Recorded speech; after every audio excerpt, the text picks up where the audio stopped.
Hey guys, it's Tammy, and today we're going to talk about the Keto Flu and the 3 electrolytes that you need. You need magnesium, potassium, and sodium. So, when you're going through the Keto Flu, you will experience headache, fatigue, nausea, dizziness, muscle weakness. What is happening is you are transitioning your body from eating carbs to eating fats. What's going to happen? All your life, you've been eating carbs. Carbs, carbs, carbs. So your gas tank is full. And when you do keto, you are slowly transitioning your body and lowering those energy levels, those glucose levels. And pretty soon you are going to be running on no carbs. And what you're going to experience is that sludge that's going on. And in that sludge phase is what they call the keto flu. It is your body transitioning from running off of carbs to running off of fats. So make sure you hit your fats every single day. It is called ketones, and your body will be running off of those ketones, and pretty soon your gas tank will start filling up and you will start to feel energized. I can guarantee it, but just make it through that keto flu. It's going to take a mental toll on your body. You're going to think, why did I even start this? Why do I want to put my body through this feeling like crap? For some people, you will not experience the keto flu because you have the right balance of magnesium, potassium, and sodium. But for some, you will experience the keto flu, and it can last anywhere from 1 to 4 days to up to a week, depending on how many carbs you have been eating your whole life. But as soon as you start running off of those fats, you guys, I can guarantee you from my experience, even with heart failure, I have so much more energy now. It's not even funny. So let's start with the easiest electrolyte, and that is magnesium. When I was diagnosed with heart failure, the doctor said you need to take the magnesium supplement anywhere between 400 to 500 milligrams a day. Do not take it in the tight pill form, the white pills. You will only absorb 20 to 30% of magnesium from that pill. You need to do it in the gel form. The gel form is 80 to 90%. Your body will absorb the magnesium from it. Now, what is magnesium for? Magnesium is for cellular health, for energy, and cardiovascular health. If you're low on magnesium, you may experience fatigue, depression, muscle cramps, constipation, insomnia, high blood pressure. If you crave chocolate, you're probably low on magnesium. Now, magnesium is very, very hard to find in foods nowadays. There are some foods out there with magnesium that are keto approved, and that would be leafy greens, nuts and seeds, avocados, egg yolks, and dark chocolate. So make sure that you are getting your magnesium in. Now, let's go to potassium. This one works with sodium, and a lot of people with heart failure do not know this. This is why I do not have water retention. I am no longer on a diuretic. Haven't been now for a year and a couple of months. It dehydrated me. Why? Because I did not have the right balance of electrolytes in my system.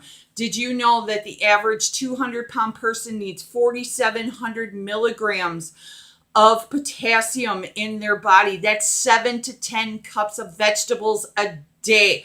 What can you experience if you're low on potassium?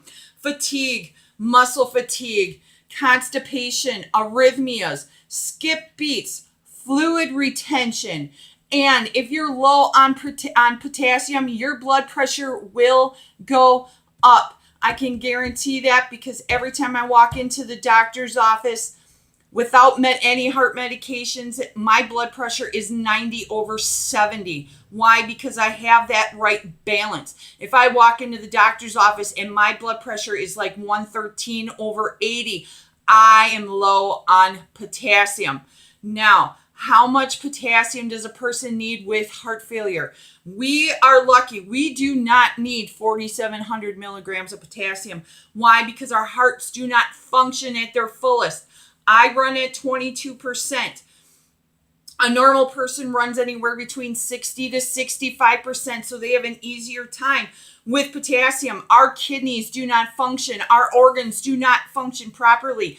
I take in anywhere between 2,500 and 3,000 milligrams of potassium a day from food, not from the pills. The pills, the potassium pills. It's federal government regulated that they only put 99 milligrams of potassium in each pill. You would have to take an astronomical amount to reach 4,700 milligrams. So here are some of the high potassium foods out there that I've researched that are okay for keto. 5 ounces of steak has 490 milligrams. Pork, 5 ounces of pork, 580 milligrams. Now, for every 100 grams of food that I'm about to list, there is high amounts of potassium in it.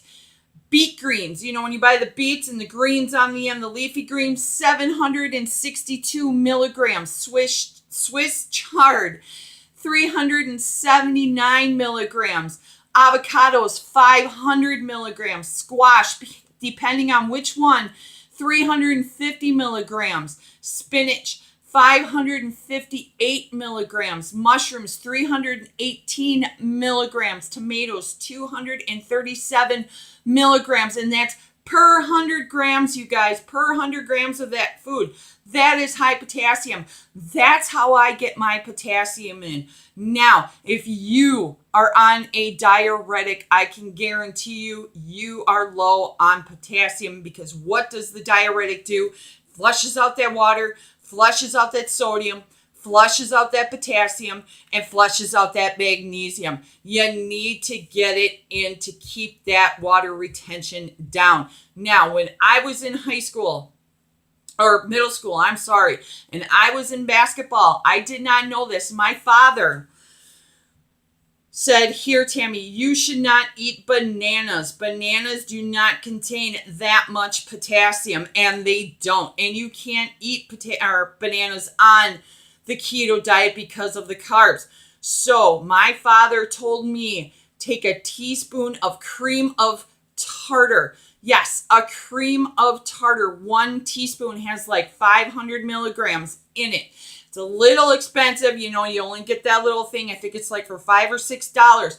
I only use it when I am low on my potassium for the day, because I need that balance. I don't want water retention. I don't want that at all. And it helps with muscle cramps and everything like that. So my father was a very wise man. It was an old recipe or an old thing from back in the day when he did football. His father taught it to him. He taught it to me. And it was the best advice I ever got. I did forget about it for a while, but it's the best advice I ever got from my dad. Love you. So anyways, cream of tartar, you guys. So make sure that you're getting the right balance of magnesium and potassium in. Now, potassium works with sodium for water retention. Bet you didn't know that. For people with heart failure, we have a hard time, and it sucks with heart failure. So sodium. When you have heart failure, you are usually put on a sodium restriction of either 1,200 to 1,500 milligrams a day. That is the average heart failure person. Some people there's more, some people there's less. You need at least 1,000 milligrams a day, whether you have heart failure or not. 1,000 milligrams a day to make your body function of sodium. Now, you guys, I'm going to tell you this from my experience. The higher my sodium levels are, I take in 1,500 milligrams of sodium. If I go over that, my ankle swells. What do? I raise my potassium a little bit. I go back to my 1,500, but I raise my potassium for the next couple of days. The water retention is gone. So when you're doing a high carb diet, The higher your insulin is, the higher your water and sodium retention is going to be. The lower carb diets, the lower your insulin, the lower the water and the sodium retention. You have to remember that every time you eat 1 gram of carb, you're also bringing on 3 to 4 grams of water. Yes, you heard me correctly. For every gram of carb you eat, you are taking on 3 to 4 grams of water. So when you are doing a low carb diet, you will not have the water retention that you would on a high carb diet. Sodium is released through the kidneys. That's why you see people losing weight so fast in the beginning on the keto diet, especially if you're a bigger person. When I started my first week, I lost 13 pounds. Second week, 10 pounds. Third week, 8 pounds. And then it was just a steady 5, 6, 7 pounds after that. I am telling you, low carb, you want to reduce that water retention in your legs, in your body, go low carb. But you got to make sure that you hit your fats to counterbalance that whole nutrition part, and make sure you're getting enough sodium in your body. You need to find that balance. So consult with your doctor on how much sodium you need, how much potassium you need, and how much magnesium you need. Now, if you are too low on sodium, you can have edema, constipation, heart palpitations, headache, fatigue, weakness, confusion. It controls the balance and the volume of fluid throughout the whole body. It works with other minerals to have that balance, and you need all three, and you need to find that balance. People with heart failure, always talk with your doctor first. Magnesium, potassium, sodium. How much should you have? For people that do not have heart failure, just go with the guidelines that I did for you. You guys will be fine. Just remember, if you do hit the keto flu, it will pass. You are not sick.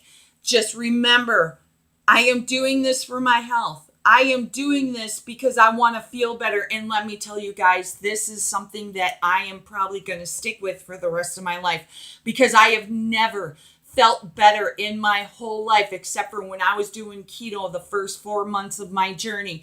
And then I switched to macro flexible dieting, and I love macro flexible dieting. It gives me a mental break, and I can have what I want as long as I fit it in. But let me tell you something. Keto lifestyle is the best diet that I have ever been on, and I think it's going to be a life changer for me. Haven't really made that decision yet, but just do your research. If you're going to start this diet, just make sure that you can do it for life. And if you're watching this video today, it's already a good day, because guess what, people? You're vertical.